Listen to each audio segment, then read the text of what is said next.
We are in favor of every request that you asked for. These were modest agreements that were reached and rendered by both parties in an honest and public agreement. The Speaker of the House broke his word. That's why we're here. And to the gentleman from Missouri who just spoke, I've been here for a long time. You have never won a government shutdown, and you won't win this one either. Your currency in this institution is your word. We reached an agreement. We came to modest achievements. And a tweet changed all of it? Can you imagine what the next 2 years are going to be like if every time the Congress works its will and then there's a tweet? Or from an individual who has no official portfolio, who threatens members on the Republican side with a primary, and they succumb? This institution has a separate responsibility based upon the separation of powers. Members of Congress don't serve under presidents of the United States. It's called the national principle. I'm in favor of aid to North Carolina. I'm in support of aid to the farmers in Missouri. We come to the aid of the American family at moments like this. But you walked away from your word. You walked away from an agreement. That's what we're bothered by. A simple suggestion from the president-elect that you ought to abandon that principle? And this is what this is about. This is trying to raise the debt ceiling to disguise a big tax cut that they want to offer later on. In December of 2017, the TCJA was rendered, and my friends, particularly the ones that have been here for a while, you know what I'm about to say is true. You borrowed the money for a tax cut. $2.3 trillion for a tax cut for wealthy people. And when you see the distribution tables, you know who got what. The deal that was negotiated was largely rejected by the American people, which, to Speaker Johnson's credit, pulled it from the floor, which is why we are here today. The deal on the table will keep the government open for the American people, and if you guys so choose to shut it down, it will be on you, but not the Republican Party. We will not be going back to the table. This deal stands as it is, so let you go back home on Christmas and explain to your people why you shut down the government, because we won't be doing it. Furthermore, Mr. Speaker, the former bill had items in it to include random pandemic policies, biocontaminant research that were not in the best interest of the American people. So the deal on the table is as is. You either vote for or you vote for the shutdown, but it will be not on the Republican Party, but on Democrats as it stands. Mr. Speaker, I yield my time. We were on the cusp of an agreement to move this country forward. Yesterday, a multi-billionaire with apparently no working knowledge of government or of appropriations, a self-appointed president of the United States, Elon Musk, issued a marching order for House Republicans to go against their own elected leadership and shut down the government.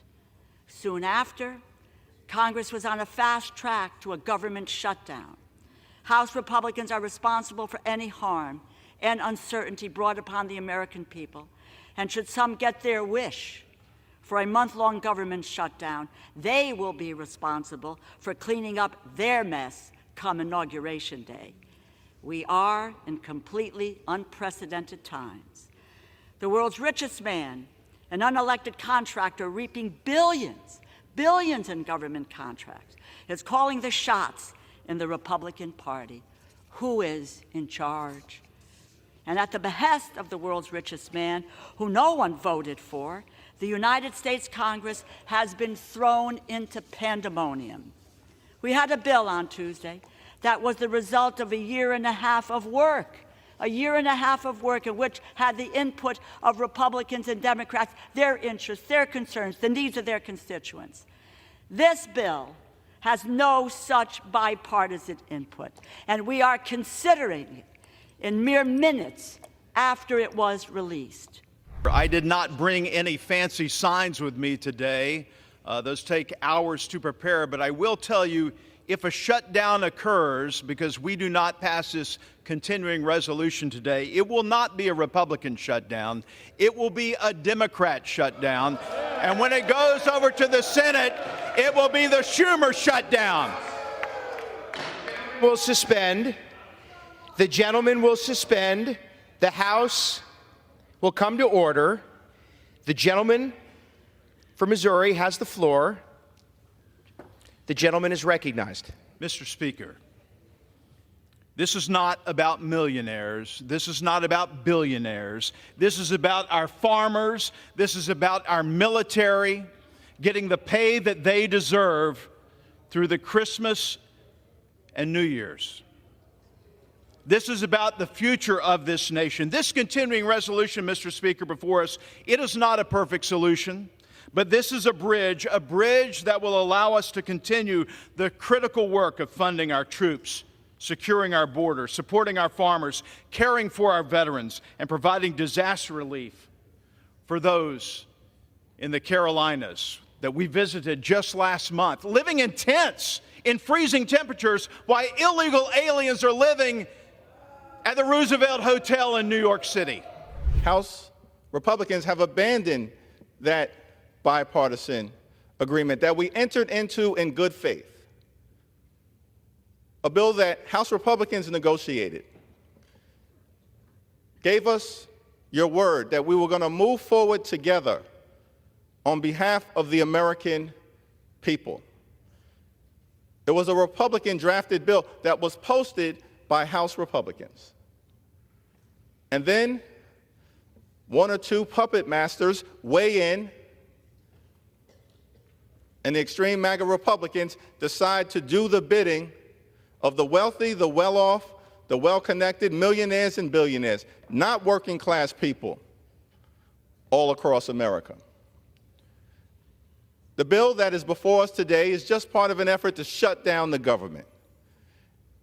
Unless we, as representatives of the American people, bend to the will of just a handful of millionaires and billionaires, because the provisions in this bill, particularly as it relates to suspending the debt ceiling for 2 years, are designed to bring about a massive tax cut, unpaid for wealthy donors and for wealthy corporations, for millionaires and billionaires who clearly some in this Congress are working for.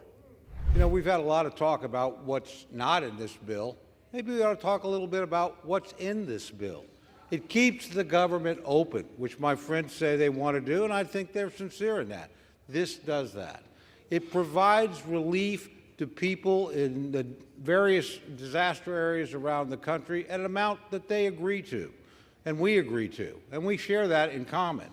It provides aid for farmers who suffered through several years of droughts and disaster and a systemic crisis that, as my friend from Missouri mentioned, is costing us farms. It extends important health care provisions into the next year. There's nothing in here you're against. There's not a single thing in this bill that you oppose. So if you can't vote for what you're for, please don't lecture us about what, if I had this and this and this, I'd vote for it. You vote no, you're voting to shut down the government. If you vote no, you're voting to deny aid to people with disaster. If you vote no, you're voting against helping American farmers and ranchers at a difficult time. And if you vote no, you're voting to strip important provisions that are being extended into next year. Why? Because you don't want to give the next president enough time to get organized. And you want to use the debt to leverage.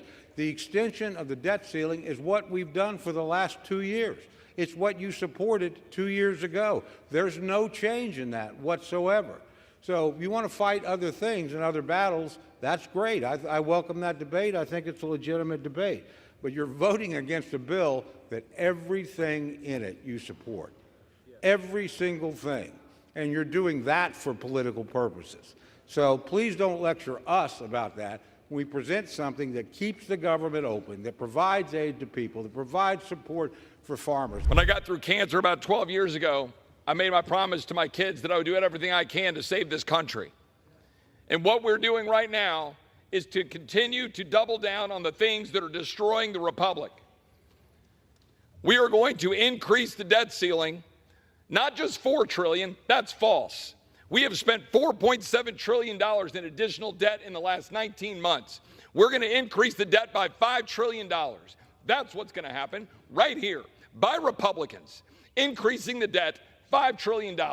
And what are you doing in the same bill? $110 billion unpaid for, because you never have any ounce of self-respect to go out and campaign saying you're going to balance the budget, and then you come in here and pass $110 billion unpaid for. On top of the $200 billion you did for WEP, you guys won't agree with that, but the fact of the matter is $330 billion. Congratulations, you've added to the debt since you were given the majority again on November 5th. It's embarrassing. It's shameful. Yes, I think this bill is better than it was yesterday on certain respects, but to take this bill yesterday and congratulate yourself because it's shorter in pages but increases the debt by $5 trillion is asinine. And that's precisely what Republicans are doing. I am absolutely sickened by a party that campaigns on fiscal responsibility and has the temerity to go forward to the American people and say, you think this is fiscally responsible.